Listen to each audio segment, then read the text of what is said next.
All right. Okay, so goal today is I got my brother did update the app remove, so the inventory consistently stays populated with empties. So now the goal today is to make sure that it populates properly when I drag off and drop an item into the world, and make sure that we actually clear out that icon after we've dropped an item. And then equipment slots. We're gonna actually try to equip a weapon properly. So,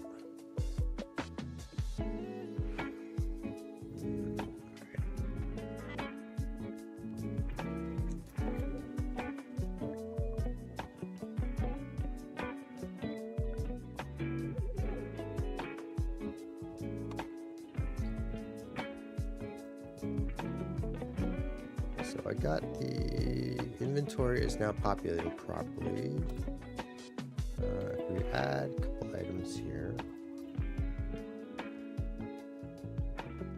so I can drop an item. That's good.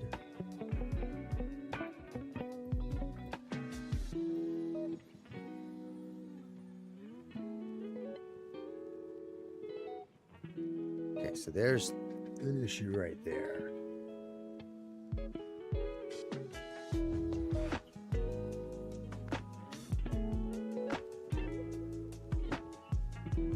So I gotta do a remove item on that drop.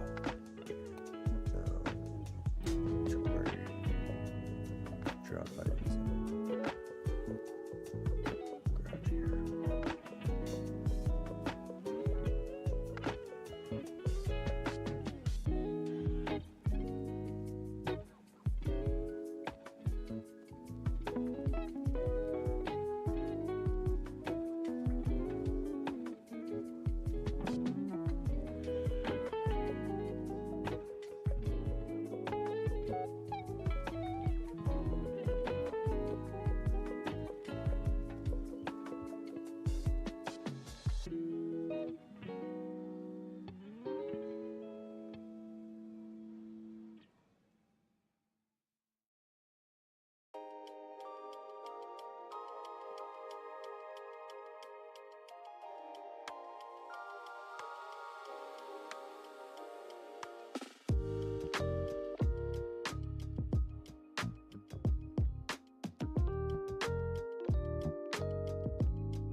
should fix it, hopefully. Let's see.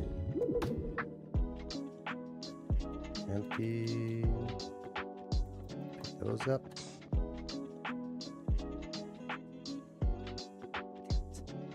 Not deleting the widget. Okay, but it is updating the... So why is it not deleting the widget?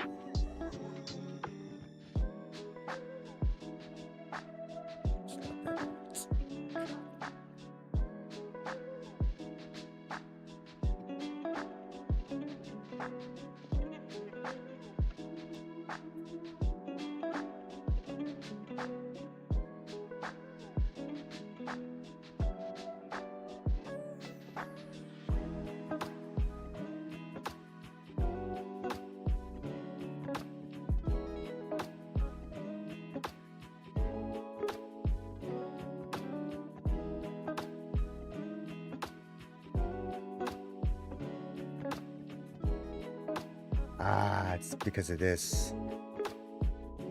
I need a proper item index. And that index has got to come from here.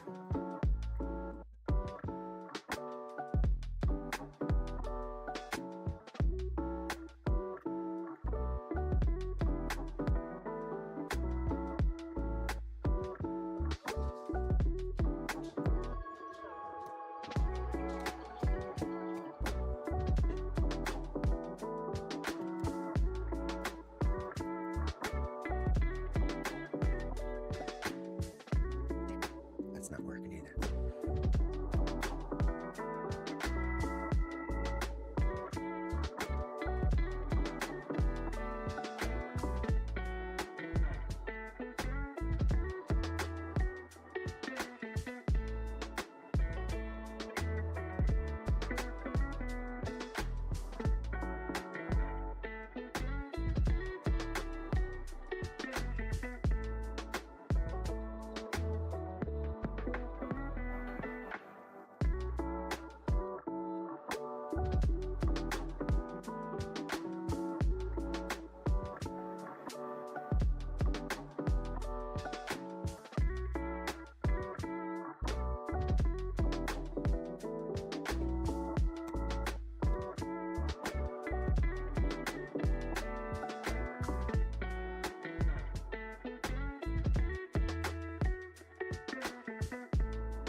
Isn't it working?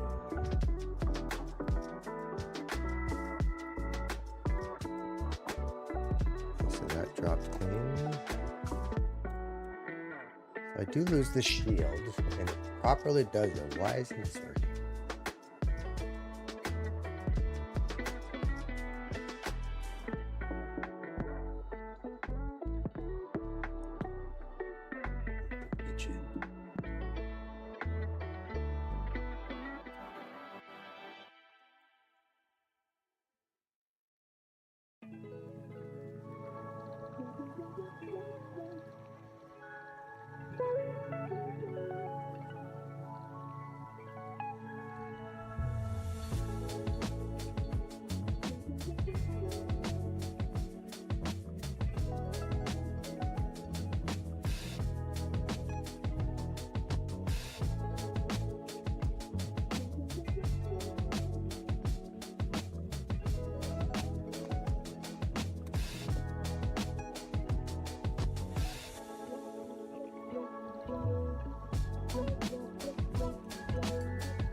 refresh inventory.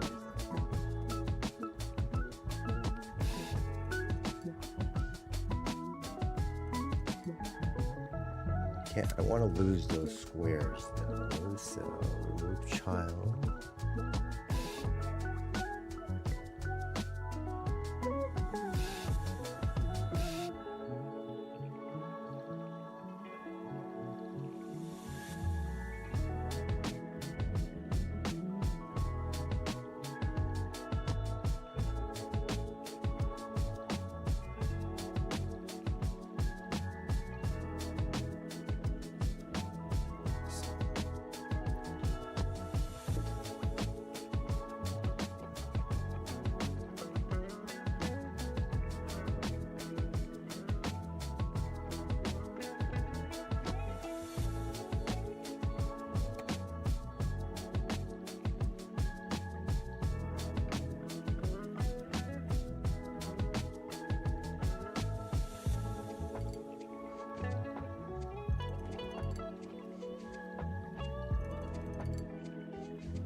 Okay, so that should fix the white spot.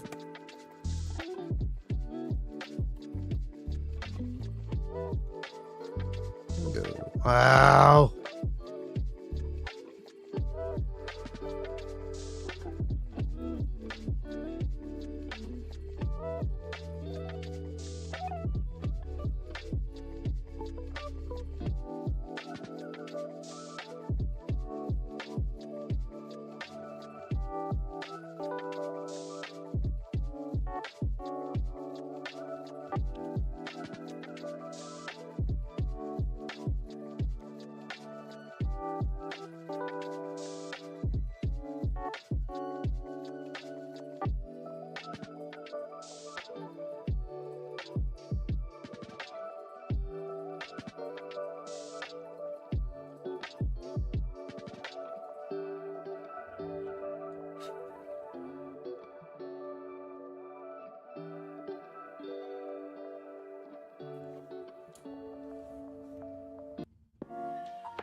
Grabbing the index, I think.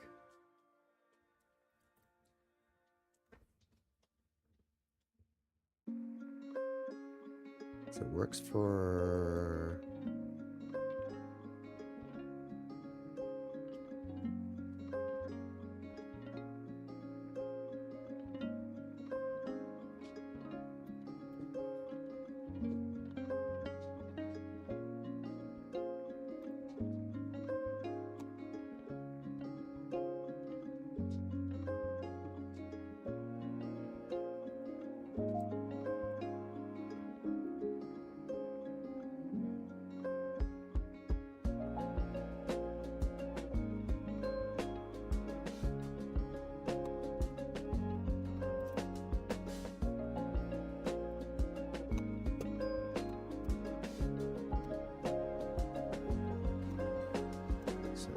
works.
Not hitting the index.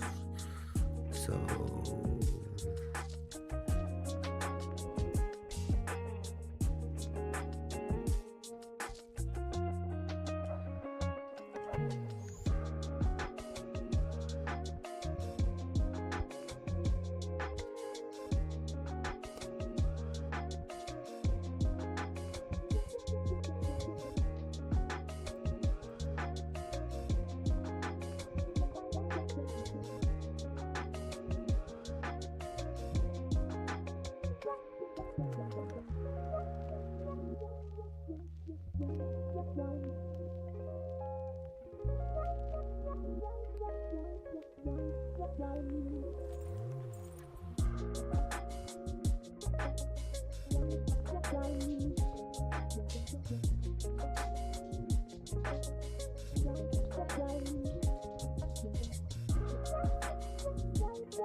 I know why.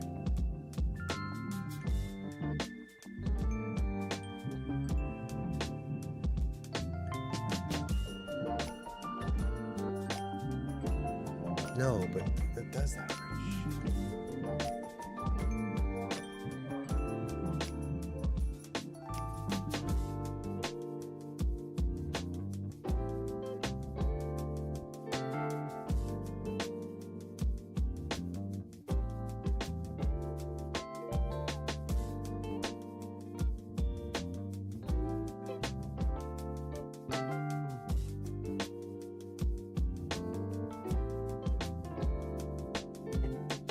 If I...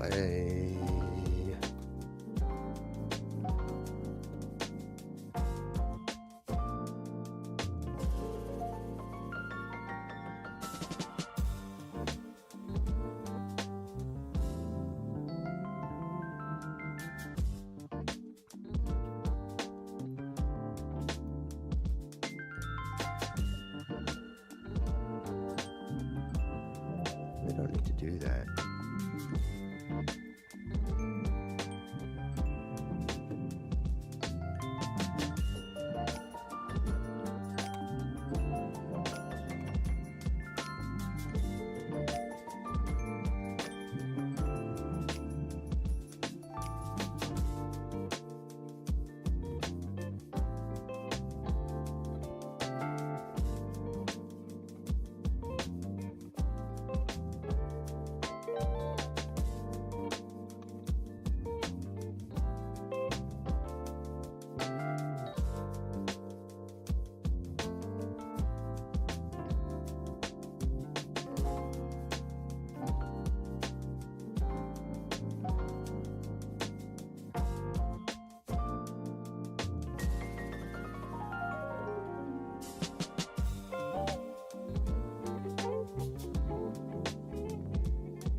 Oh shit, that's why.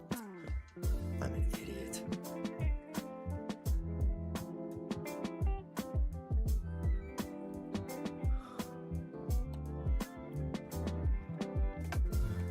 Add child to uniform. Oh, crap. Add child to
Please tell me this fixed it. Yes! Yes! So satisfying. Throw this shit back up and ta-da! Of course, that deserves a break.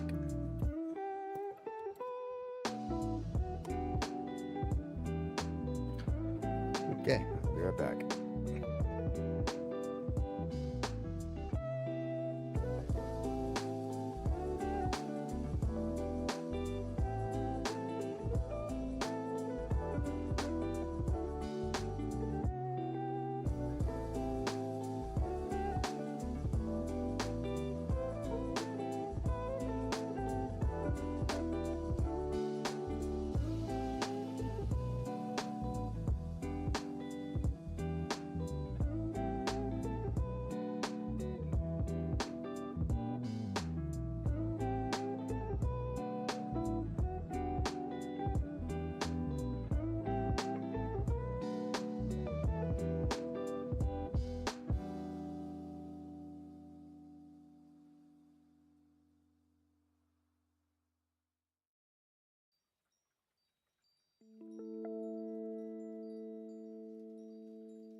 Hey Samantha, how's it going? It's going well today. Got the inventory all working. So, well, not all working, but it is for the most part working. It's populating properly now with empty slots. And then I can spawn all those items. It populates it properly. And now what I fixed today was I can grab it, drop it, and it updates my inventory with an empty slot. I can grab it, drop it, and it updates my inventory appropriately. So that was a bit of a challenge. So my next goal is to be able to grab this guy and let's say drop it on his weapon slot. Here.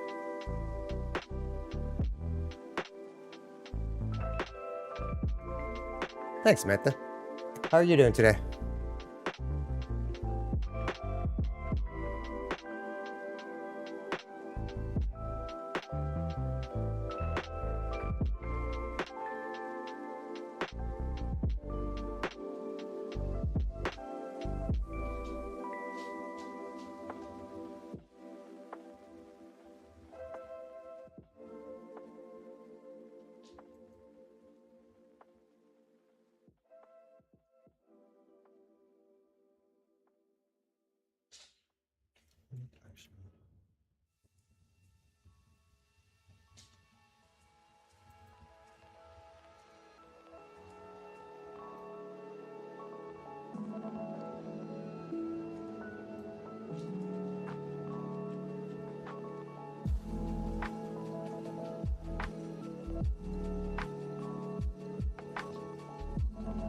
Spend most of the day playing Cyberpunk 2077. That's not a terrible way to spend your day.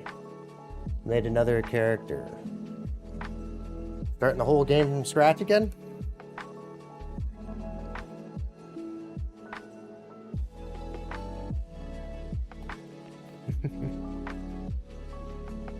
Well, it's a great game, so if you're enjoying your time there, it's never a waste.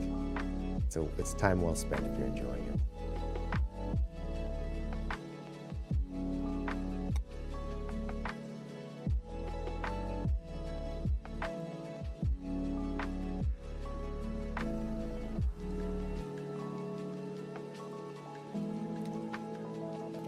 Yeah, that seems to be the kind of thing these days. Most people just kind of default back to the games that they kind of already know and enjoy. I know that's how I've been kind of working these days. I'm actually pretty excited to give The Expanse a try. I'm looking forward to doing it on Saturday. I think Saturday's the day. Pretty sure I kept my day clear on Saturday afternoon.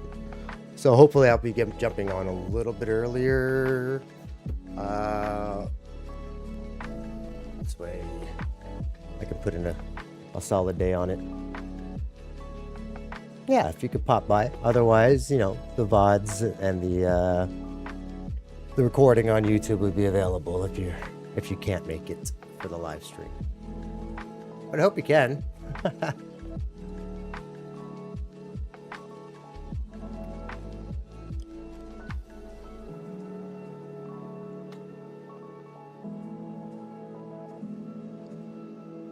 Oh, it's only 2 hours. That's okay. Well, I'll make sure if it's only 2 hours, then I will give it a full playthrough. And if there's other options or other avenues or other pathways in the game, I'll be as thorough as I can in the beta. But I'm excited to give it a try. I just want to see the visuals and I want to see how they represent the world of The Expanse. Because I was looking at some, I don't know if there's, is there ship flying? Is that part of the beta? Ship combat or ship flying? Because, I mean, it's such an integral part of the show. I hope there's some cool ship stuff.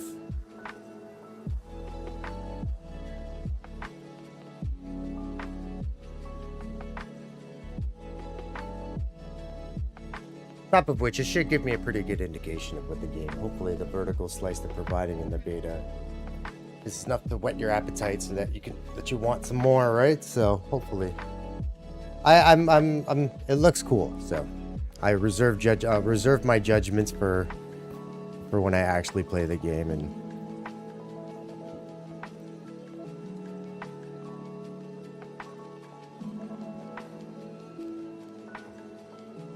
sweet, yeah, for sure. I'm kind of actually, I'm interested in looking at the game too, just to see how they're approaching their kind of beta phase. We're very far from it, but it's never a bad idea to start thinking about what early, even just play testing, what that would look like or what that would entail, and what kind of questions they'll be asking on the survey. Certainly things that I'll be asking. I'm going to try, like my brother and I have sat and thought about what kind of questions we would ask on a survey, and I want to ask more pointed questions, right? So I don't want to be so open-ended. Is the game fun? If not, why? Like that's right. I think we need to find a way to get an indication of that. I mean, maybe I suppose we could do like a little sliding scale for people where on your, if you're just without thinking about it too hard, your initial play, did you have fun?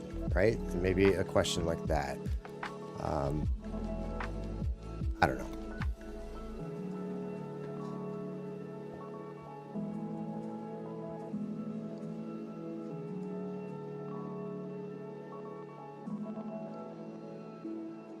Yeah, well, that's one of the questions I was, because the Expanse universe, they lean very heavily into realistic physics, and certainly that was a lot of the director's notes we would get. And I remember when I first started on the show, I didn't know too much about it.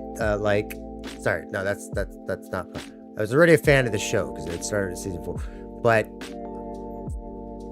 when I started, because I still had Star Wars space on the brain, so one of my first shots was like, oh, we needed the camera to kind of careen through this little asteroid field, and then it kind of it stops. I think it was a shot of the Rossi.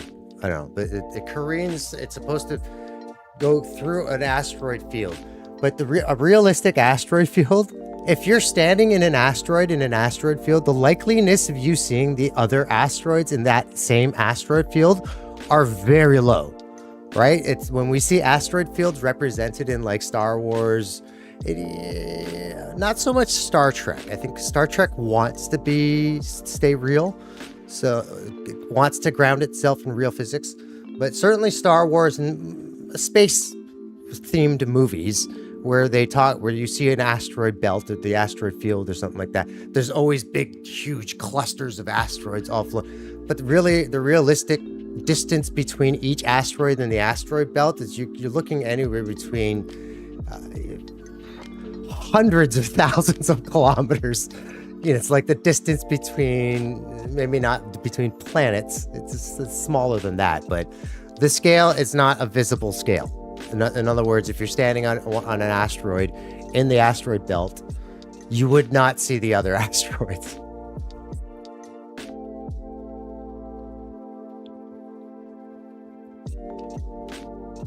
Yeah. So my question would have been is like, how are they going to deal with ship combat? And because they want to stay grounded in realism, you can't just the way you turn your ship in realistic physics. That factors in, right? Those are director's notes that we used to get from Naren, who's the showrunner. He was like, no, we can't turn the ship like this. Or, I mean, they had a pretty good handle by the time I joined. So my supervisor kind of gave me the do's and don'ts. In my first shot, I kind of populated an asteroid field and like, no. You'd be lucky to see even one asteroid. When they say asteroid field, we just want like a couple of little rocks or something like that, just some particle matter that you pass by, but you shouldn't see the entire cluster, right? So yes, so I did take a look at thank you for passing along the job posting. Unfortunately, they are looking for Russian speakers, because and it's very important that I'm able to communicate, especially if I'm going to be doing cinematics, that I'm able to communicate with the creative teams in order for them to give me proper direction. on it. So it was a very specific requirement on their job listing that Russian speaking, that you would need to speak Russian. Yeah, unfortunate, but that's okay. That's okay. I can still be a fan of the work. And I know that if they ever do another show, if there's ever another opportunity to work on The Expanse, like they've been talking about finishing the story of The Expanse in a movie.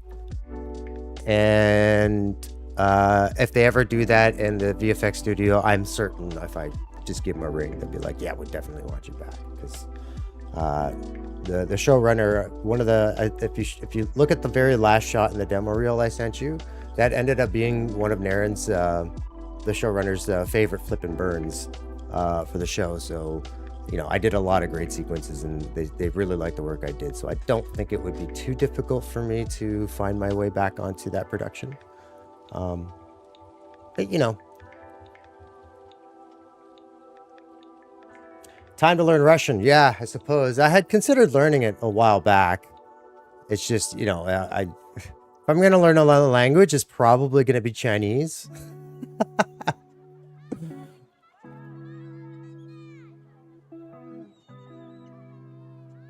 I could still write them. I mean, I could probably send in a demo, but the likeliness is incredibly low, just because, you know, it's incredibly crucial for them to be able to communicate to me in the most natural language that they can communicate in.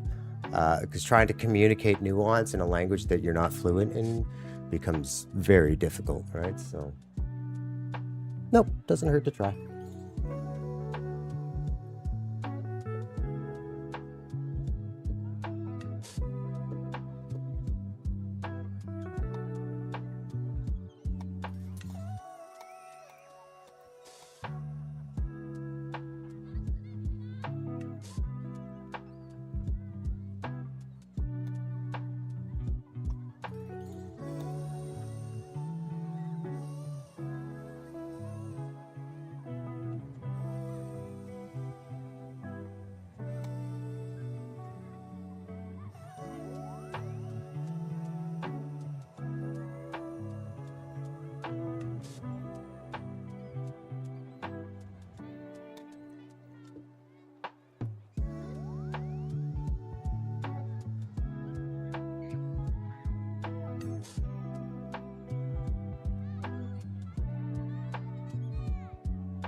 Learning Mandarin after the first couple of lessons. I was like, nope. The pronunciation is extremely. Yes, Chinese languages are very nuanced in terms of tonality. So the same word. I speak. So my native or my ancestral tongue is in Mandarin or Cantonese. It's in. Well, I guess it's just as old as Mandarin, but it predates Cantonese. It's an ancient dialect called Hakka, and we're kind of like, I don't want to get into any politics about ancient China, but yeah, I speak an ancient dialect that's not spoken very commonly anymore. There are. I know in Taipei they speak. There's about 15% of the population speaks in Hakka in Taipei, and then there's a small in Guangdong. There's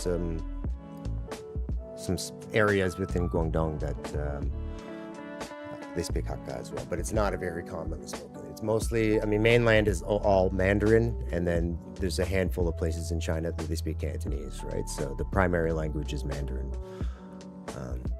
but it is different from Hakka. So structurally similar, but it is phonetically different. Just simple words, they don't sound the same. It's almost Hakka is almost a different language compared to Mandarin. So yeah.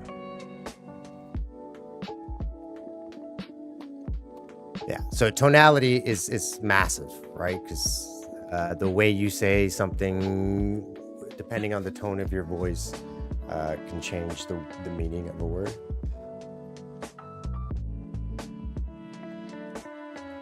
Which is not too different from most languages, right? Like how you use the tone will change, but it is ingrained into the structure of how of spoken Chinese. I don't know anything about written Chinese though.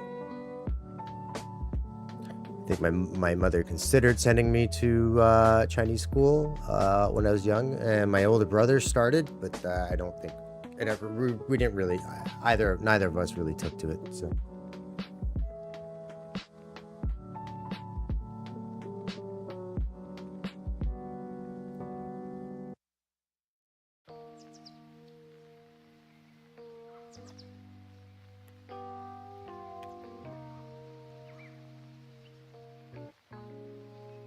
Yeah, this is partly why it can be. I can imagine why it would be a harder language to learn, just because English. You're from Austria, right?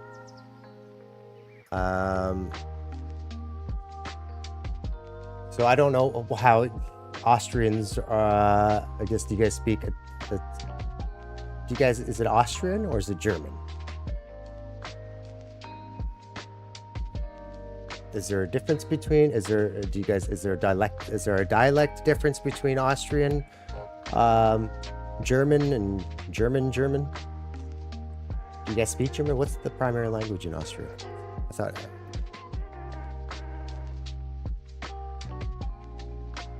Yeah. Right. So, yeah, it's just there's just small little structure, not even structural differences. It's almost like colloquial differences that are kind of like specific to there, but if once you've separated for long enough, I guess you call it a dialect, because you are actually using different phrasing and different words eventually, somewhat, right? It's like they have, I don't know how to explain it, but you can hear the foundation of the original language, but once it localizes, it changes, right? So, because they do speak Hakka in other places, and like, so Hakka is a very kind of like a nomadic group of people. So you can find us everywhere outside of China, right? So you'll see a lot of Jamaicans that are naturalized, Jamaican Chinese, Mexican Chinese, they're Hakka Chinese. That's not to say like, Cantonese and Mandarin didn't migrate. It's just that we're found, typically Hakka Chinese are found everywhere else except China. Why we don't have a large population in China? Well, that's a very long and political story about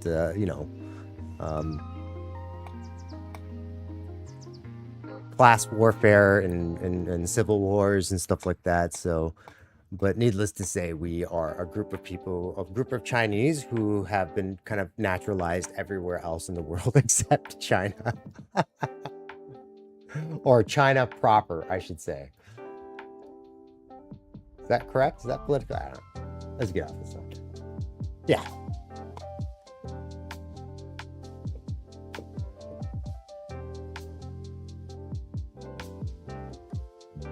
Yeah, I mean, it's an old story. So if you think of kind of like, I mean, it's not that big. I guess it's ancient history. But if you think of the Hakka people in China are kind of like the Jewish community, I guess in Europe, right? We didn't for a while. You didn't have a home, but we had one. We just got displaced from it, so we kind of just ended up everywhere else.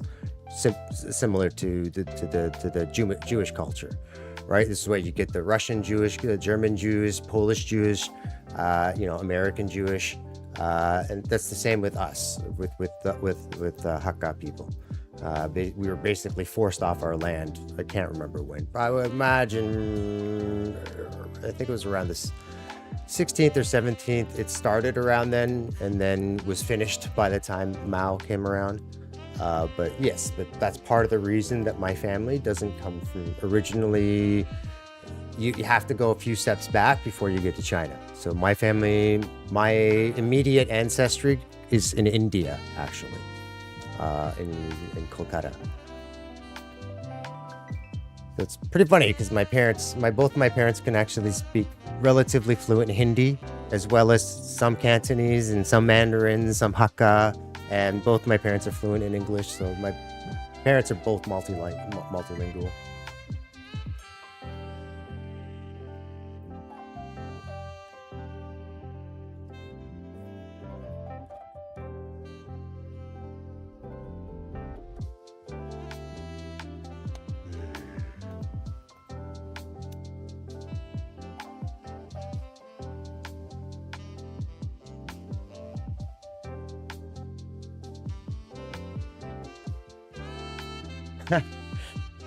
Yeah, you know what the funny thing is, in North America, you're not going to find too many of those people. I would say Canada, you're going to get a little bit more. Obviously, because we're a heavy immigrant nation, I would say that a lot of the time you're not going to find, even us, because I was born and raised in Canada. I can speak a little bit of French, and I can understand a little bit of French. I can understand my parents' language, like Hakka, but I can't really speak it as well as I used to. So for the most part, my fluency is only in one language. Yes and no. English is the dominant language, and as it's a cultural movement sort of in Quebec, to keep things French, because we have obviously strong French culture in between Quebec and some of our maritime provinces. So in order to kind of keep the culture alive, there is very French kind of oriented things that you do, or that you're expected to do in Quebec. But from what I understand, most people, in terms of like spoken language, it's about 50-50 in Quebec, slightly less in the provinces in terms of like English to French. You'll probably get about like 70-30 in the maritime provinces, but they do speak French in some of the maritime provinces like Nova Scotia, New Brunswick, Prince Edward Island. I know New Brunswick, there's a larger French population. Mon papillon.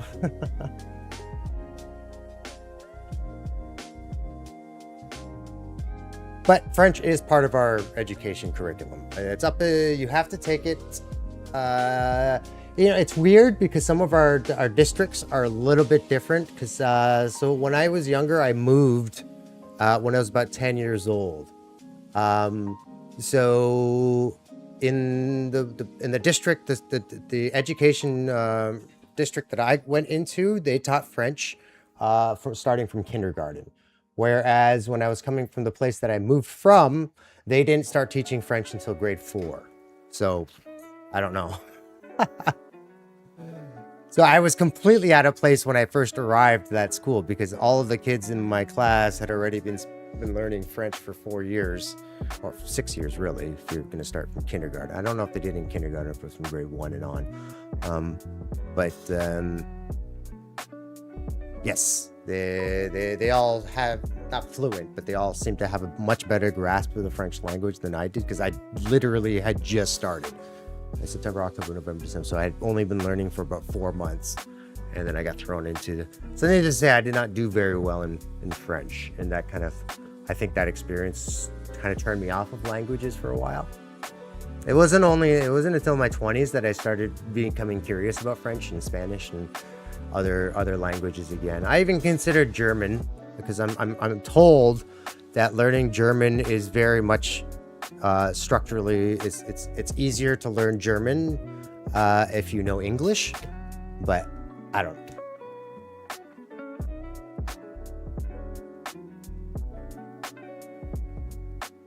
You think personally, I think Japanese is easier than French.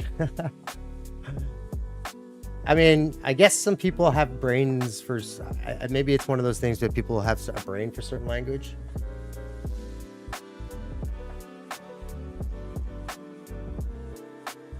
Yeah, I must have read it somewhere or something like that, but I'm told that it's structurally similar to English.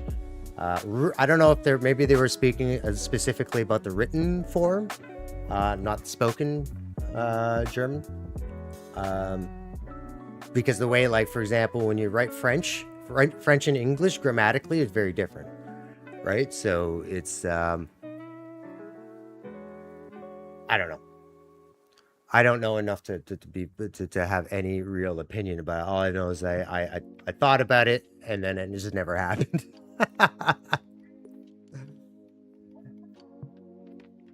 But I have been kind of trying to brush up on a little bit of my French. But again, it's one of those things.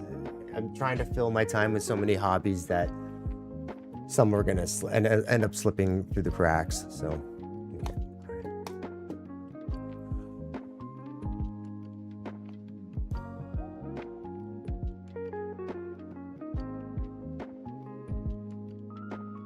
So I gotta make an inventory thing.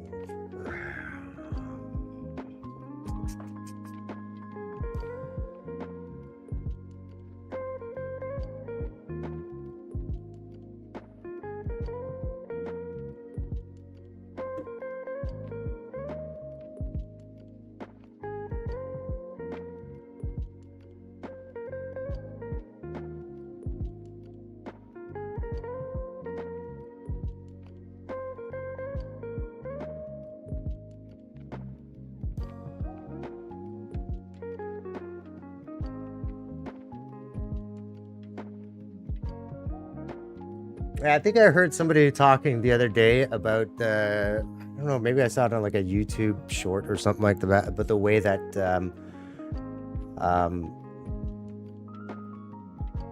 the ways German's a very technical language, and when you translate it from German to English, it can sound like a very technical I can't remember what the specific word it was. I don't know if it was metronome. No.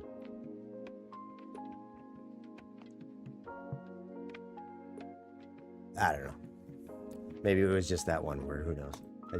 I just remember it was strange because instead of actually replacing it and having a word for it, it almost sounded like a description of the of the object, not so much a name of the object.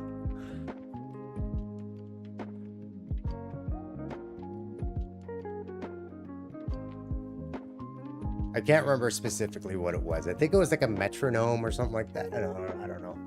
But it was, you would think that they would have a word, but I think, what word was it? That's gonna bug me now.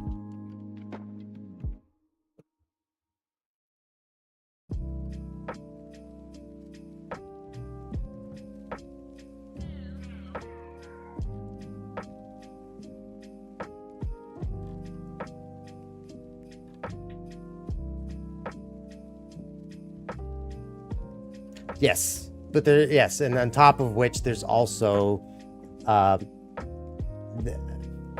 what I remember, there's like nu, vu, but then you add a feminine form to pluralities as well, and then there's also possessive form, male possessive, female possessive. There's past, present, and different tenses as well, but also factored for male and female, so it can become very, very, very, very confusing very quickly in terms of conjugating for the appropriate tense and gendered noun. Yes, I remember now.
Yeah, dude, send it over. You could just DM it to me on Discord.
Nice. How are you going to build this one? How are you going to approach this playthrough?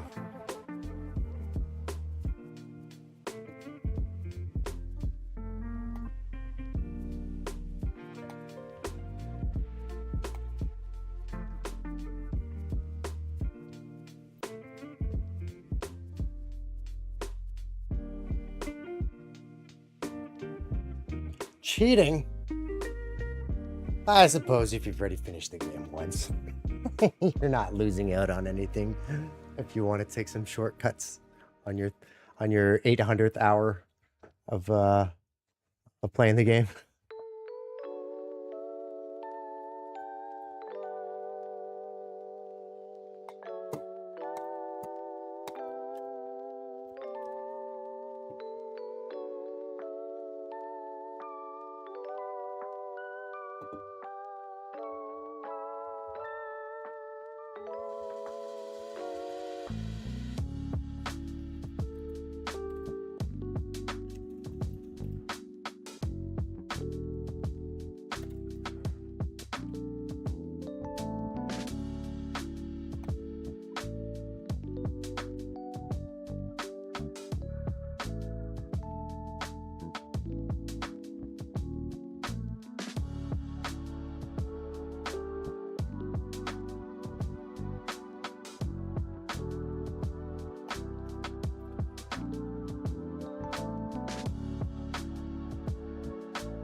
Belt and blades. Nice. I like that. What was my build last time? Jesus, I haven't played in so long. It's been years, I think, a couple of years since I last played through. Actually, I think I played The Witcher again after I finished Cyberpunk.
Yeah, The Witcher is Witcher 3 is one of my favorite games of all time.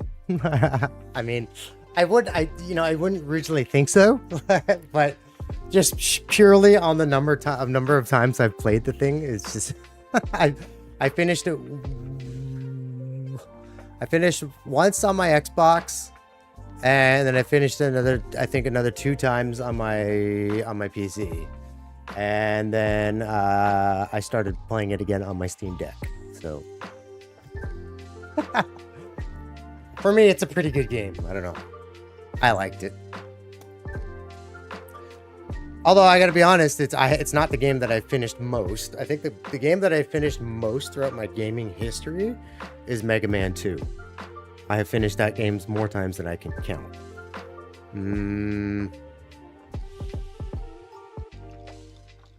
Yeah, but I've been playing in Monster Hunter World again with my brother. But yeah, Witcher 3 is one of my favorite games of all time. Yeah. 44 years old, man. It's the Mega Man 2 might be the game that kind of defined my childhood gaming experience, right? Like, and Super Mario 3. I guess I was lucky enough to be born at that time when video games were just starting to kind of hit the mainstream for the second time, because obviously I missed the first wave in the 70s because I wasn't born until 82. But when Nintendo kind of repopularized gaming, I was completely caught up by that wave. I had Nintendo everything when I was a kid.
I think it was one of the first games that I chose to buy as well. So I have an older brother.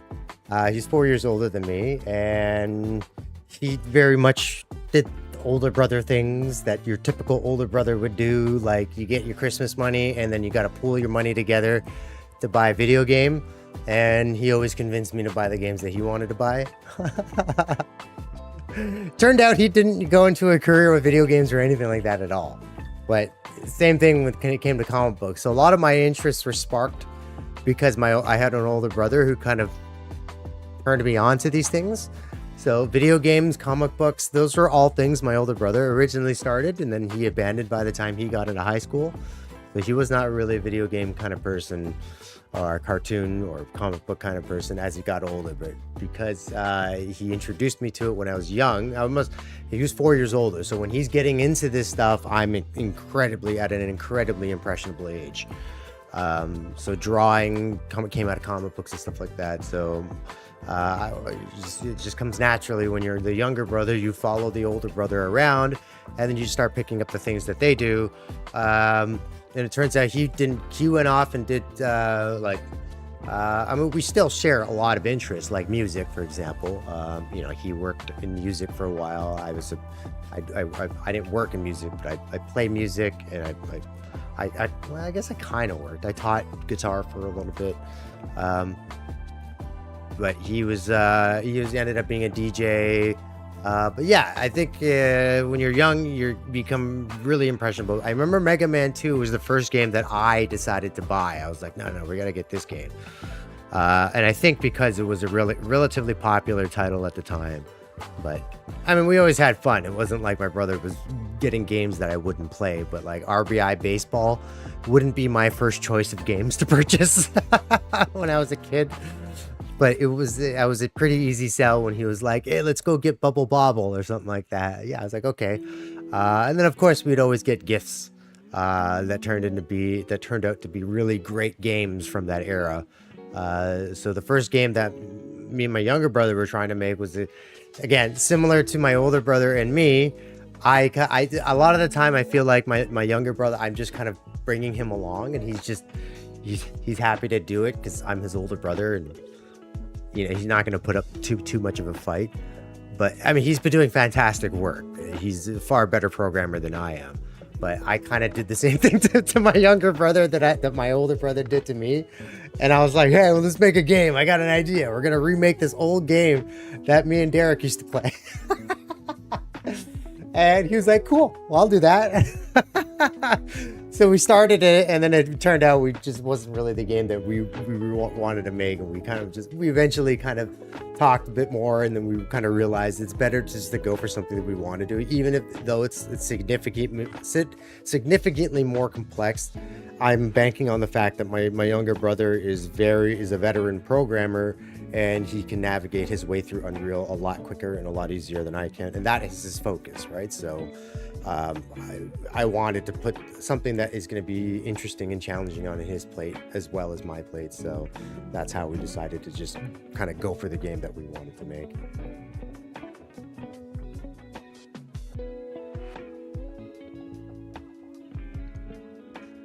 Yeah, I had a pretty awesome childhood. I have no complaints about it. We had, I got some complaints. For the most part, it was a happy childhood. My brother was always there, just because, we were 4 years. There was a 4-year separation, so it's a little bit of an age gap, but not too big that we couldn't do a lot of things. A lot of our experiences we had together, and that was a huge benefit to us. Unfortunately, my younger brother is 10 years younger than I am. So by the time my brother was kind of reaching these ages, I certainly had a ton of influence on him. And certainly he's got a passion for video games because I had a passion for video games. He enjoys a lot of the same kind of music that I enjoy because, he was exposed to that really, really early on. Because he was starting to grow. He was about 4 years old and I was turning 14, right? So as I was becoming as a teenager, it's I can imagine your older teenage brother, pretty easy position to idolize. But I know for a fact, just some of the things he does, some of the things he says, I'm just like, I had something to do with that. Not always good things, but they're not necessarily bad things. You know what I'm saying? Hey, CS Media, how's it going? Yes, I have been. It's been a bit of a struggle because so we've been doing a bit of code handoff and stuff like that. But basically, I have the code basically working now. So it's populating the inventory nicely. These other black squares right now, I'm just trying to set up equipment slots now.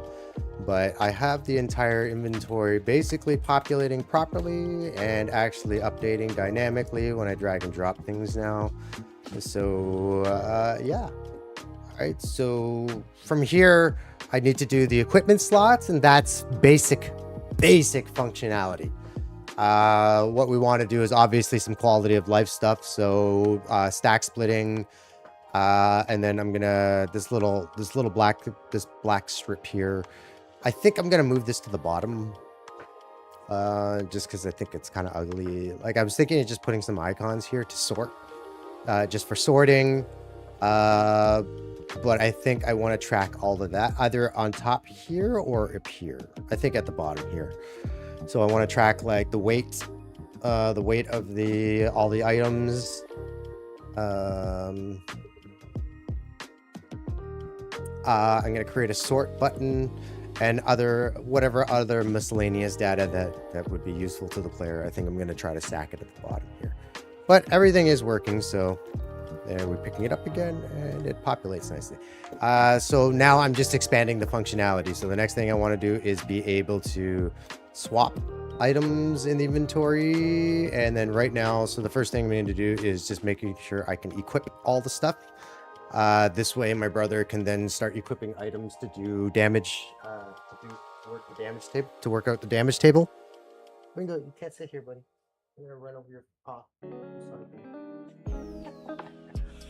Yeah, so yeah, we're gonna get the equipment so we can start kind of fine-tuning a damage table, and then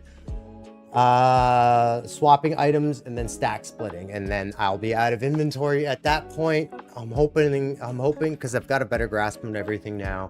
By the end of next week, I'm probably going to be out of inventory and then back into the artwork, which I'm excited to jump back into the art. It's not like I took a break. I'm just streaming the game development process right now just to see. It seems more people are inclined or interested in the art process than they are the programming process, and I don't blame them, because I want to say it's me.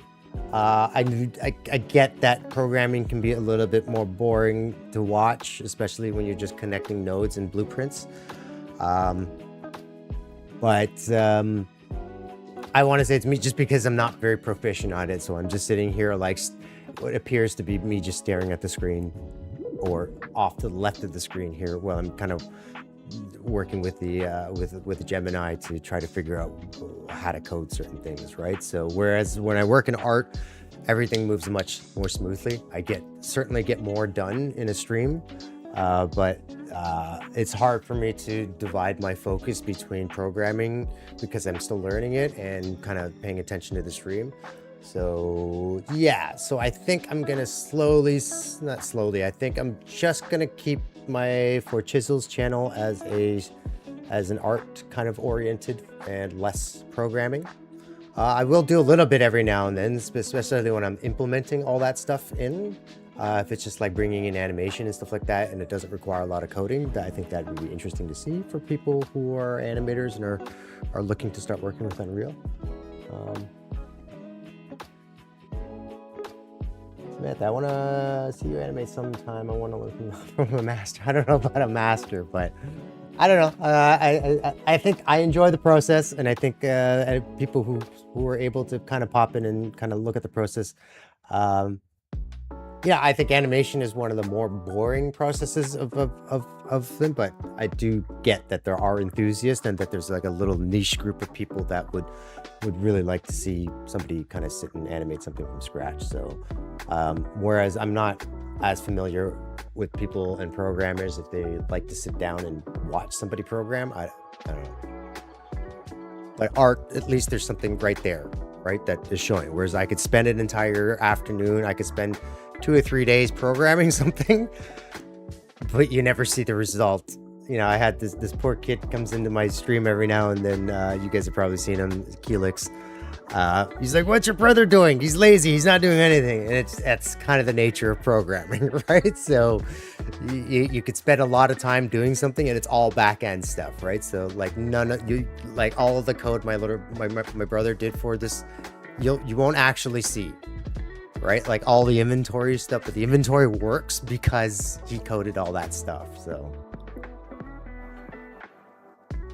No, he doesn't stream. I've talked to him about it, but the last thing I want to do is pressure him, because it's not as anybody who's attempted it or tried. I have a whole new respect for people who stream their work or to stream their press, or even gamers who stream it, because there is, whether or not you can see somebody looking at you, the fact of an active camera. And there's an interactivity that happens when there is a degree of stress. So I do find myself a little bit more fatigued, tired at the end of a stream. Like, wow, that took way more energy from my brain than I expected it would. So I definitely underestimated the difficulty of streaming. And the amount, there's just this sheer volume of work involved in getting everything up and running and getting everything kind of up to just learning about monetization and just learning everything it's been difficult. Well, not difficult. It's time consuming, and it requires a commitment.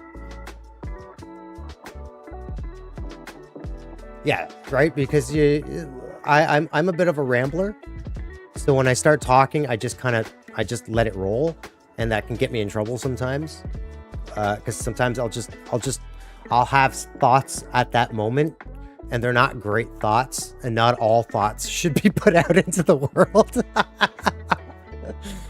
But because it's like stream of consciousness, I'm just talking, so I end up just kind of saying things that I probably don't even mean sometimes. I'm just it's just nerves trying to fill dead air, especially if there's people in the stream. I don't want to just suddenly start getting distracted and and then just not focus, not address anything in chat, or just ignore everybody. You know, there's an art to it, and I'm slowly learning that skill, but it will take me some time. Like today, for example, I started working and I forgot to hit the start streaming button, right? So I was working for like an hour and a half before I realized I wasn't even streaming, right? So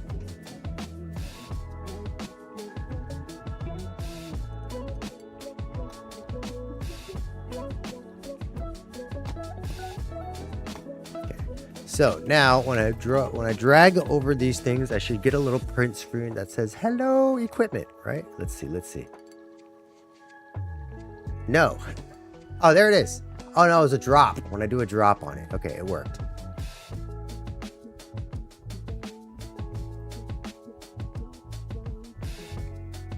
Hello equipment slot. Hello.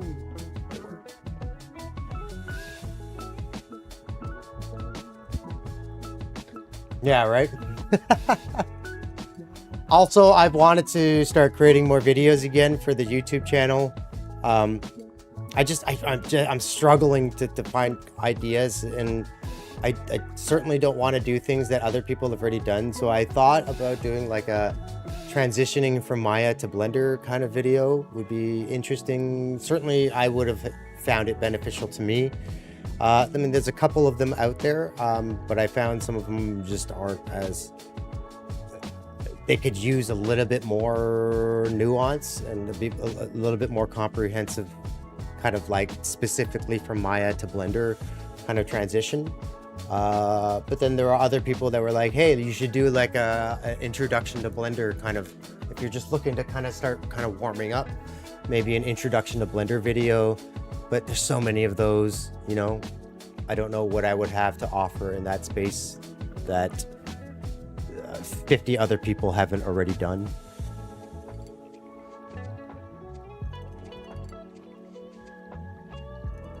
That, and obviously editing videos.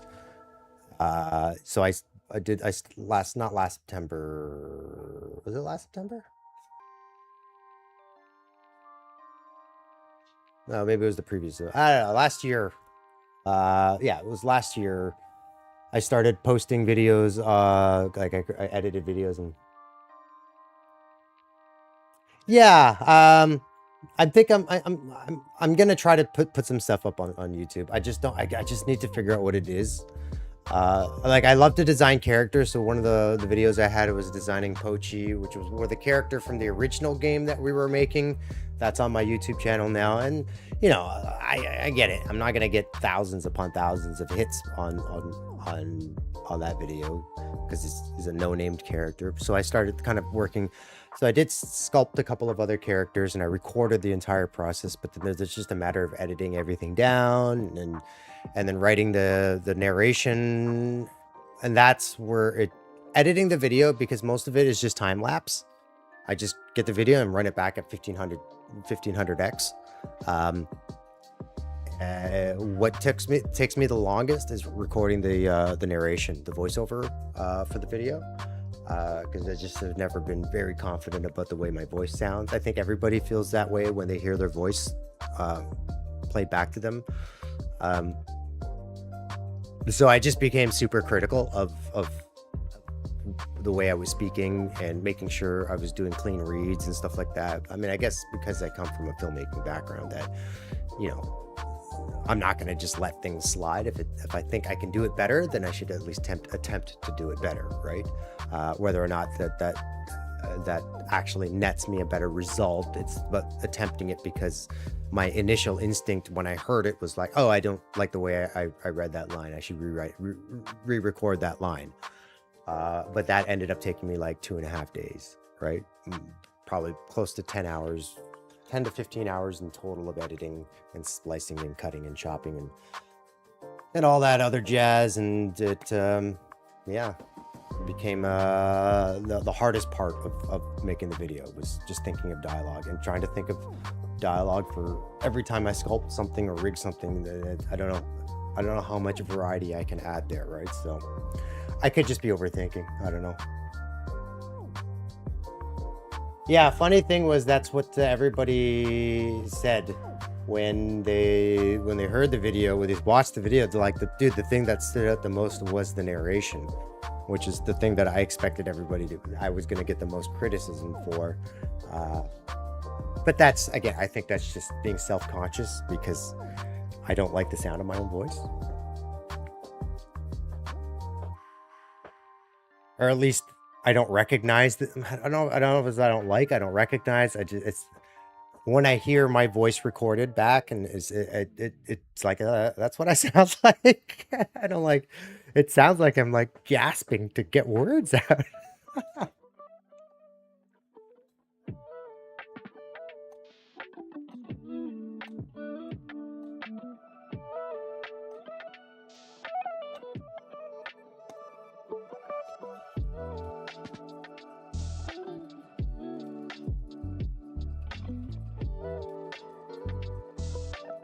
Yeah, CS media. That's one of the things that I think I kind of get trapped into is I end up doing things that I really probably shouldn't be doing at this stage. Like everybody that I've talked to is like, no, dude, you got to proto out your game, just gray box everything, like even the characters, just get your game working. Because if you, my problem is that like I'm my background is in visual development, right? Like not specifically viz dev, but I'm a visual person, so I need visual feedback in order to get a sense of how things move and feel.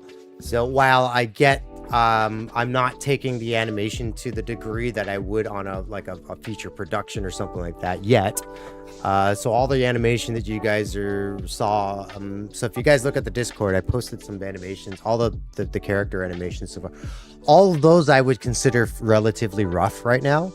They're the first kind of pass, the first working pass of the animation, but I fully intend to go back and refine the crap out of that animation, right? Just cleaning arcs, cleaning spacing, adjusting timing, because once you play the game and you start pushing buttons and you feel how the character reacts, that is all animation. And that, I mean, it could involve some programming, a time delay or something like that, but we're at the stage we're at, it's all animation. And I don't think there's any going to be any of the programming is going to cause any delays in triggering animation right now. So I don't think there's any lag there. So, you know, for me, animations, it's going to be an ongoing process as I work and as I figure things out in Unreal. Then I know, oh, I want to do animation like this. Like for right now, off the top of my head, it's been stuck in my brain for several weeks now that the first jab and the combo attack is way too fast. Right after playing Monster Hunter again and playing a few other Elden Ring again, I've determined. It feels the speed at which it happens would be great for a fighting game, but it would not be good for the kind of game we're making. It's just too quick. You need a little bit of more anticipation for a big like a jabbing kind of poke with the sword. Right now it's like a 2-frame antic, and so it almost feels like it pops into place, and it's just a little bit too quick. Yeah, I mean, taking regular breaks. I mean, I haven't been taking regular break. I do take the weekend off to work on other projects, and I found that previously I just worked 7 days a week. It's not good to do that. You need your brain. It's like, I don't know if you watch a lot of series on Netflix or Prime or whatever like that, but I find if I binge watch, I don't remember any of it. None of it. Right? I could watch, I mean, I watched Reacher. I kind of replayed Reacher again in the background as I was working. I was like, man, I don't remember any of this stuff, right? Like, and the reason I picked it is because I've watched this before. At least I thought. And then I realized when you binge watch, your brain needs time for that information to settle. If you take too much information, most of it's going to get lost because you're just taking too much in. So you take in a little bit, you let it settle. Right? It's even just one night, you know, and just limiting yourself and just taking time away from it. And then the weekend is really, I think, where everything's kind of gets kind of set in. Good sleep and just taking a little bit break. Yeah, I really enjoyed the series too, but for the life of me, I couldn't remember half of it. I was watching it. I was like, man, I don't remember this part at all. Right? Like,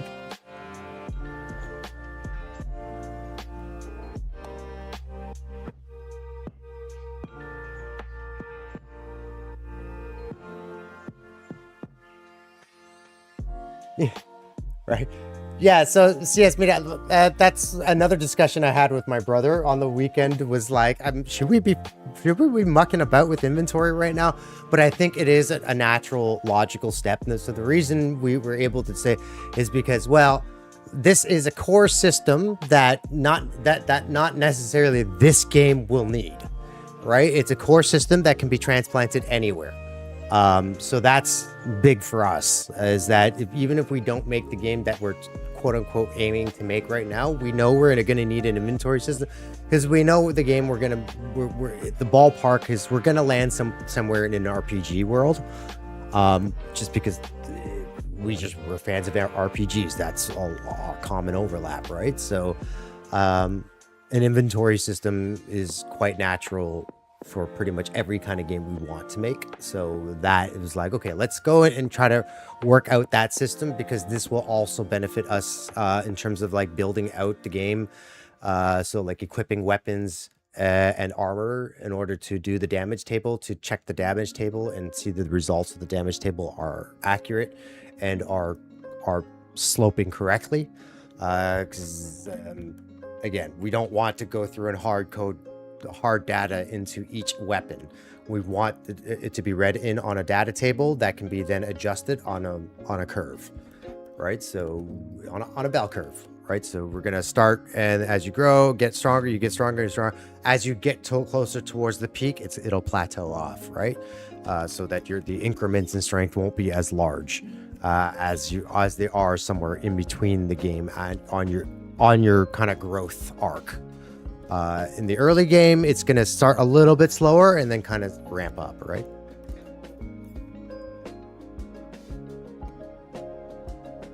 Yeah, I mean it's so difficult to not get caught up in the nitty gritty. I know immediately just thinking about this thing, I probably laid this out wrong now. So this is all my equipment slots. This ugly layout here. I really need to sit down one day and actually organize that. But luckily, laying it all out isn't as it's not code heavy. It's just I just have to position everything nicely, and because there's no UI right now, it looks really ugly. But I have to get past that. Like I gotta be able to let that go in my brain because it doesn't need to look pretty. It needs to function correctly. I can make it look pretty later.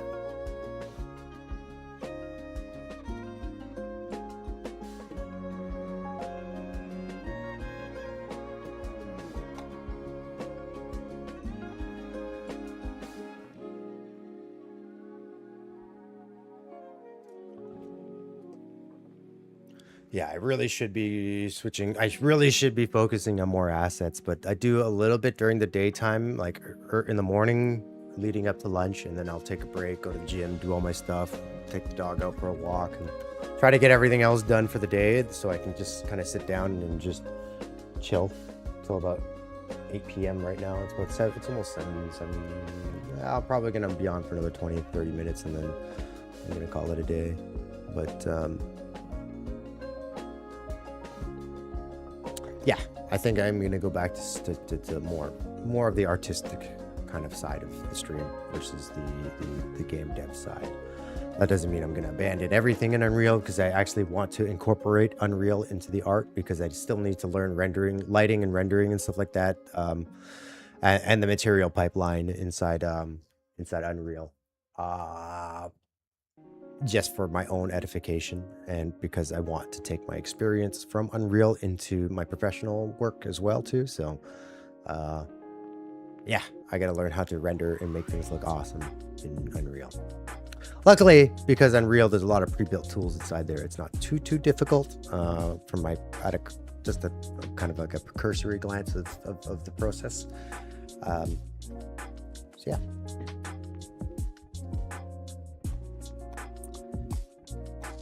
I have suffered from the same problem as you, CS Media, so don't fret. If you find yourself getting distracted, at least you're doing something on it, right? I think that's the way I look at it. Even if it's like, oops, I shouldn't be looking such high polished details right now. I should be really, but the reality is you're still working on it, and that's a huge bonus, right? That's a big boon to the building the habit of making the video game, because I don't think I've always expressed learning art and learning anything as a habit. Try to build the habit of learning it, not if you rely on motivation and willpower, you'll find yourself running out of that stuff very quickly. It'll be in short supply and you will run out of it very quickly. But a habit is the discipline required just to sit down every single day for 4 hours and just do something, even though you don't immediately feel like it, right? But the reality is, you know, Samantha will show up, I'll end up chatting away, but I still got something done, and that's fine by me, right? Because that's part of the whole process of streaming as well, is communicating with or talking to your community, or at least a community that has shown interest in what you're doing. So it would be good to reciprocate back and say, hey, thank you for popping by, and try to engage with that community, because I appreciate you guys popping by and just saying what's up. And, you know, you don't have to do it every day. I appreciate people who do it every day, but I very much manage my expectations of what I expect on my Twitch and my YouTube. So any support really is just right, like, it's appreciated. And everybody's been super understanding so far, so it's not like I've been people like, dude, you got to get it together and do this and that. Everybody has been like, nah, this is great, we like what you're doing, just keep doing it, and of course you're going to learn as you go, right? So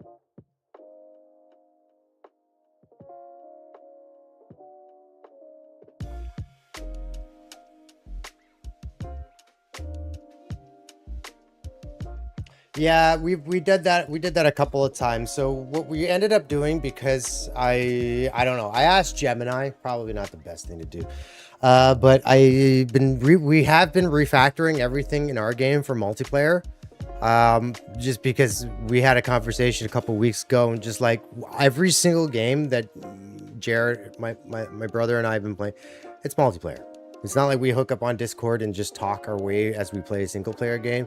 There's just something inherently more compelling to me and to my brother about a multiplayer game. And just working together, especially in a survival game. Games that have survival qualities to it, or survival craft games. I just find it a lot more fun to do it with somebody, right? I'm maybe trying to convince him to play Project Zomboid with me, but that's a whole learning curve on its own. So, but we have been playing like Windrose and stuff like that. And again, I think multiplayer for me that's just the way I've always wanted to kind of go in that direction. And every time we were thinking single player, I just felt the expectation disappointing, because that we're going, dude, why aren't you finished yet? I'm just chatting away here. I'm getting carried away. But I did get the equipment slot recognizing the things, so that's good.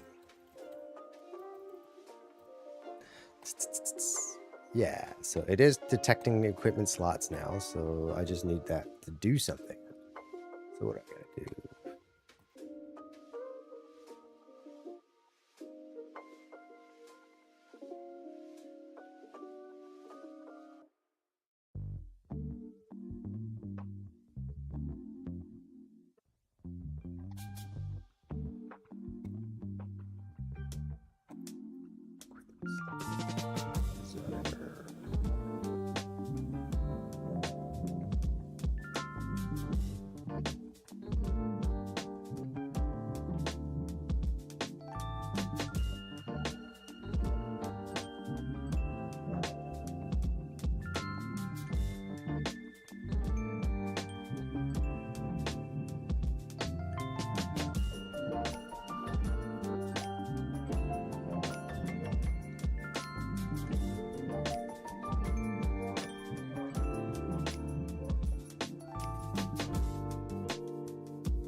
Yeah, I'm blessed with a brother who is capable. I've left the AI. It's not that I wouldn't eventually adventured into the AI behaviors and stuff like that, because it's really interesting programming. But that's because it's interesting. I was like, okay, I want my brother to do some of the interesting programming stuff, as much as I wanted it. Like, oh, AI programming behavior, that sounded like a lot of fun. But I will have to provide him with animation in order to kind of round out that behavior, to communicate that behavior. So, we're working on it together, but he's taking care of most of the coding, thankfully. And I want to say thankfully because, I've been struggling the last week with the widgets and stuff like that. And somebody had previously warned me that UMG inside the widgets is a bit of a pain in the butt. But, I don't know anything else. So for me to say it's a pain in the butt, yeah, I don't know. It is confusing. Pain in the butt? I don't know. I have no reference point, so. Yeah, turn-based tactics. We thought about doing like a Baldur's Gate kind of turn-based game, but survival was kind of our thing, so that didn't really fit very well. But yeah, my brother has been taking care of all the pathfinding and nav meshing. We have to ultimately refactor. We're gonna have to ultimately refactor. So as right now we're prototyping everything inside a base kind of stored level. Eventually we're going to start taking everything into an open world level. But the way that you do nav meshing and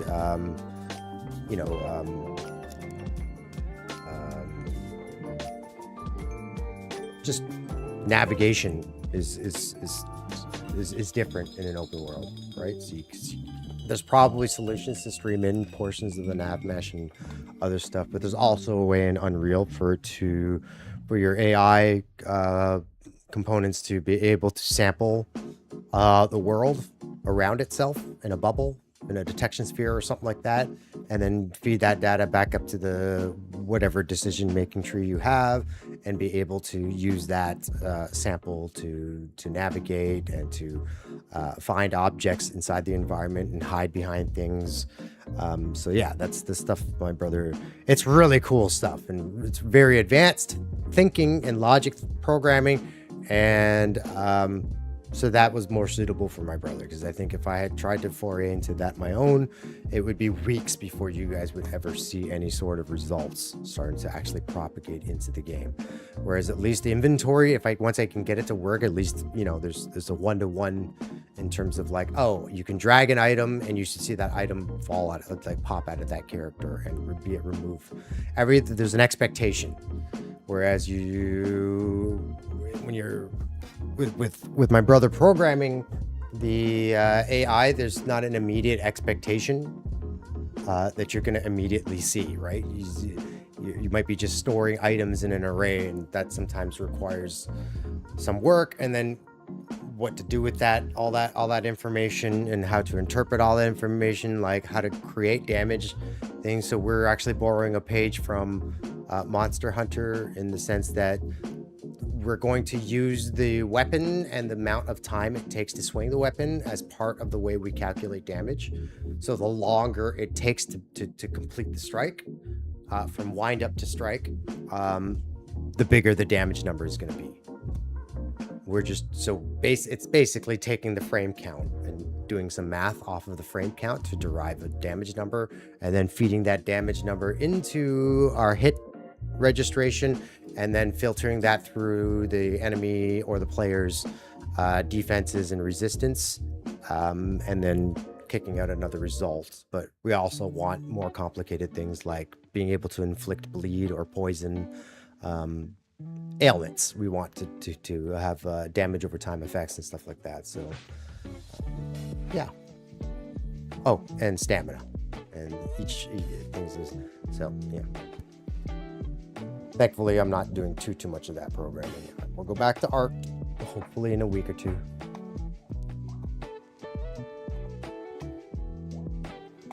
Equipment slots. We've got the border. It's picking up the drop. It's printing something. So.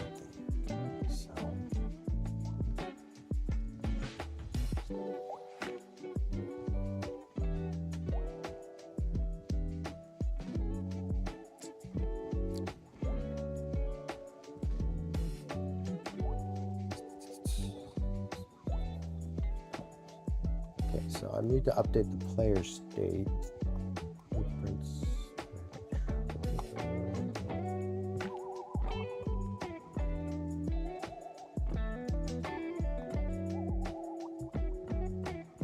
Player state needs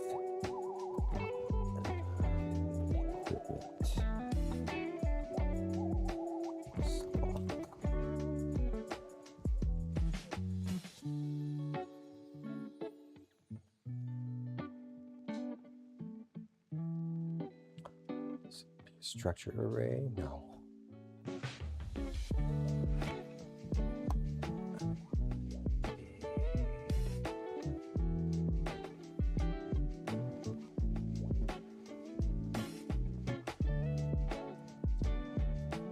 The named array.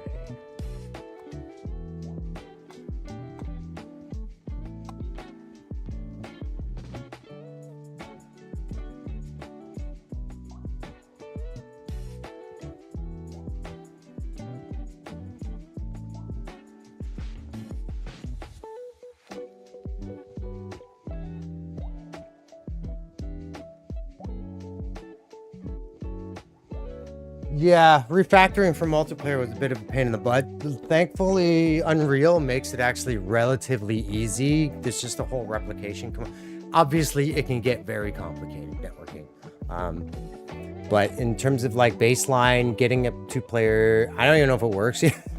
So I could just be talking on my ass, but luckily so far in terms of like checking it out in the player, in the editor, we have got everything sort of working, and it wasn't that difficult. So this is the client. I'm controlling the left pane right now, the client. So we're able to get most of the stuff working. I'm able to replicate all the items that he drops. Oh, never mind. So there's a bug right there. How strange though. Why? Oh, I know why it doesn't work, because I actually forgot to replicate that command.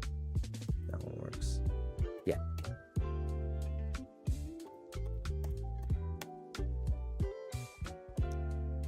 So that's not working because I forgot to... There you go. Yeah, so that needs, it's a command that needs to get replicated. I already know why that's not working.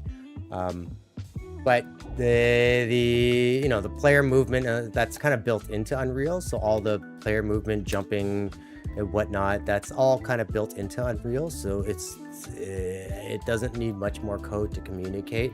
You just basically have to set it to replicate, and it automatically, all player movement, as long as it has the player movement component on the object or on the blueprint attached as a component, it will automatically send the updates appropriately for replication, as long as you have that checked in your blueprint, for the most part. And then it does get a little complicated, like, because I had to do like a targeting system.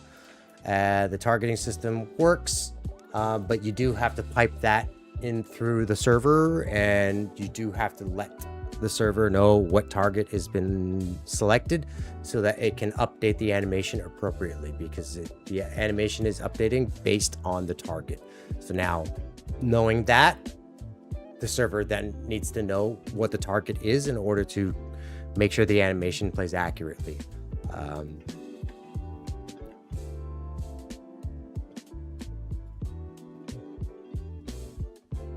Yeah, so a lot of the time what ends up happening here, for example, when we're doing the BBC inventory, so when I'm spawning these items, the reason one of them worked with the potion was because I need to send the spawn item event. I need to send additional, like all of these. So like I press 2 and it spawns the mushroom, right?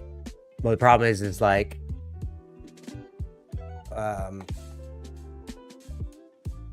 I have to pipe everything back into this event notifier. So this event basically is telling the server what items to spawn.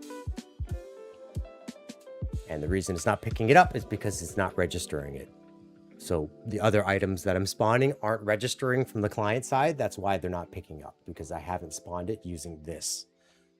So I have to, so it becomes little things. I mean, it's not hard. Again, it sounds more complicated if you haven't done it before, but one thing at a time. Use Gemini. I have found Gemini to be really, really helpful in guiding me to set up set up replicated variables and stuff like that. It sounds more fancy than it actually is. It's really not that difficult. Once you have the basic concept, it'll take a little bit of practice to kind of fully understand what needs to be, when to use multicast and when to use run on server and all that other stuff. But even now, I'm not too familiar, but it hasn't been too difficult, at least just from my initial diagnosis of the problem that I ran into just now. I can kind of tell this is where that problem is coming from, right? So yeah, for somebody who has never coded anything multiplayer before, within about a month, I was able to kind of get everything refactored for multiplayer. Again, the game's not that advanced right now, but it seemed like a good idea to get an understanding of how to refactor it. This way we're not refactoring huge chunks of code later on. We're factoring it properly now. It might not be 100% bug free right now, but at least the code will, for the most part, we're thinking about it as we're working. And I think that will be a benefit to the project in the long term.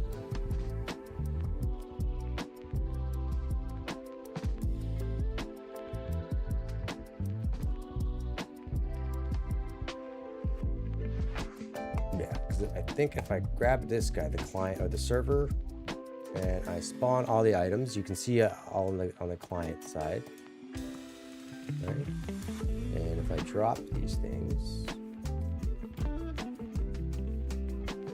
whoops! Oh, I'm so used to pressing escape when I drop inventory.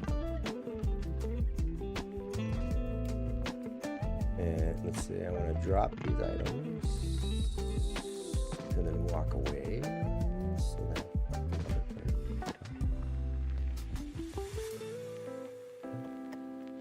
there, yeah, so they can pick it up. Yeah, that's the reason I wasn't able to pick up the items this way. These items is because they're not spawned in properly. You can see it doesn't show up in the client and the server view.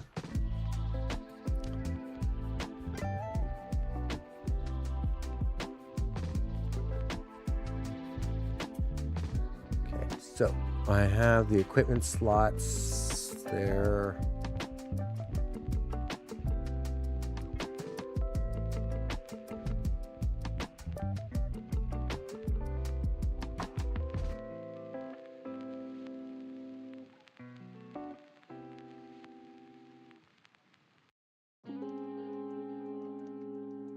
Yeah, I mean, I guess it's a trade-off. I mean, you could make a pure multiplayer game, but then the problem with making a pure multiplayer game is it gets more complicated than just the multiplayer code, right? Because depending on how you want to do it, if it's purely multiplayer game, that means performance is going to be a thing. That means you're going to want to host servers, which means you're going to need dedicated servers. Which means you only did run a dedicated client on that server to host it. There's a whole bunch of things in multiplayer. Whereas the way we're doing it is we're thinking of peer-to-peer. Depending on the scope of your game, obviously, but peer-to-peer right now. So we're looking 2 to 4 players. And you got to just share your IP address with whoever you're playing with. So. I mean, survival games aren't really the type of drop-in kind of games like a Fortnite or a shooter game or Tarkov or something like that. You kind of want to play with the people that you know. So we're not too concerned about like, oh, it's not going to be accessible because we don't have host servers and there's going to be lag, and I'm sure there's going to be some stuff that are going to be problematic, but yeah, we're not thinking so big that we want to host any servers or anything like that. Though, if we wanted to, probably wouldn't be too bad. We'd probably just use Amazon Web Services to build a server and host it through there.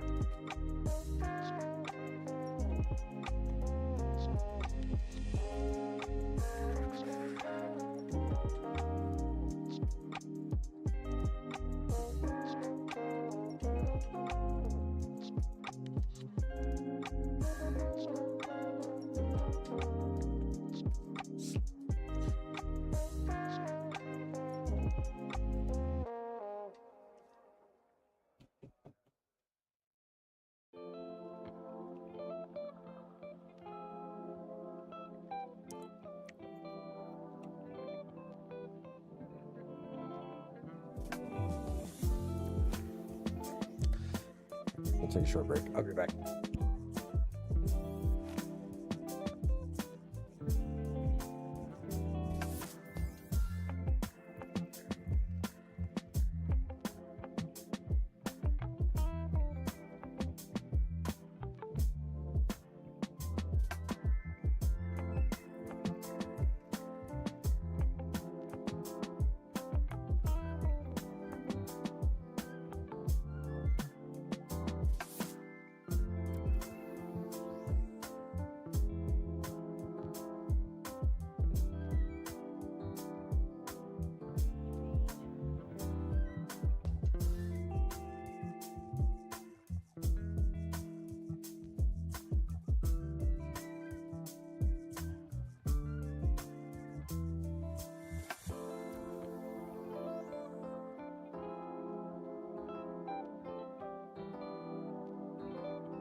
Okay. The humidity finally broke. It's actually kind of nice outside right now.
This one.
Oh, okay.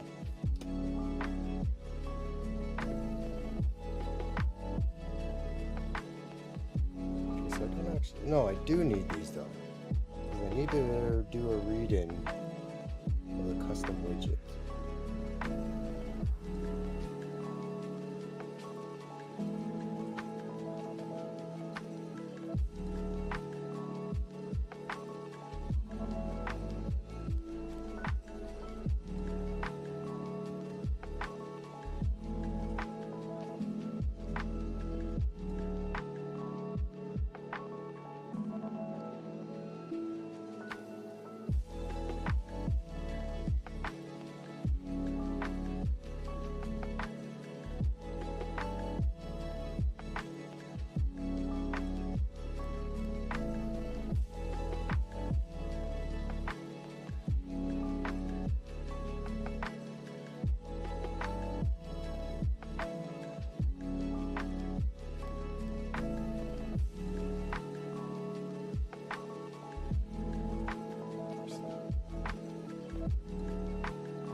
It's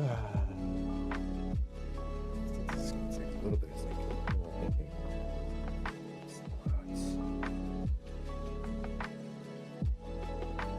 It's just an empty item.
As an enumerator.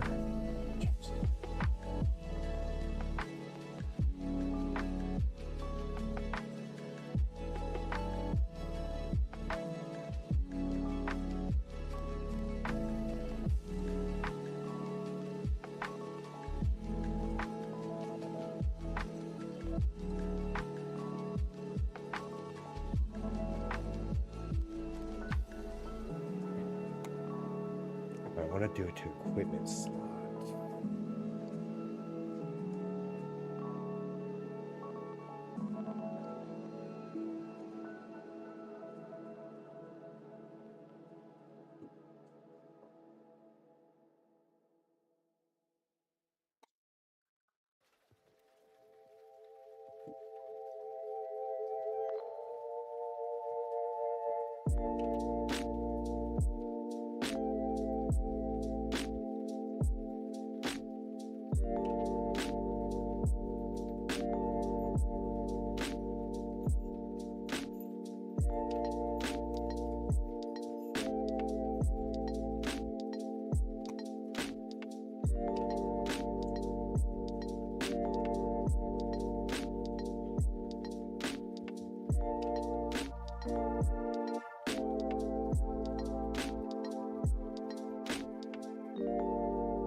could just copy that drop zone, item drop zone. No, I can't.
Right player controller.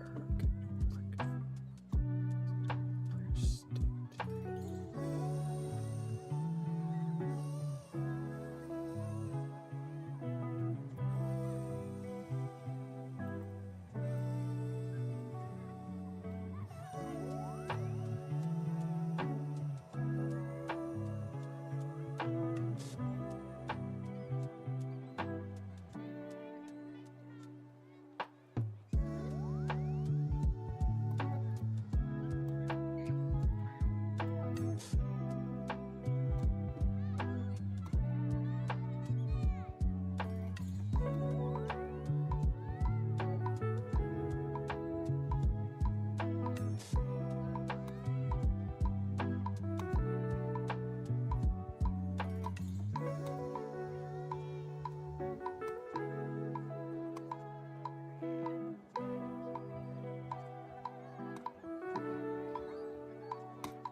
Okay, I need to eat dinner and take the dog for a walk.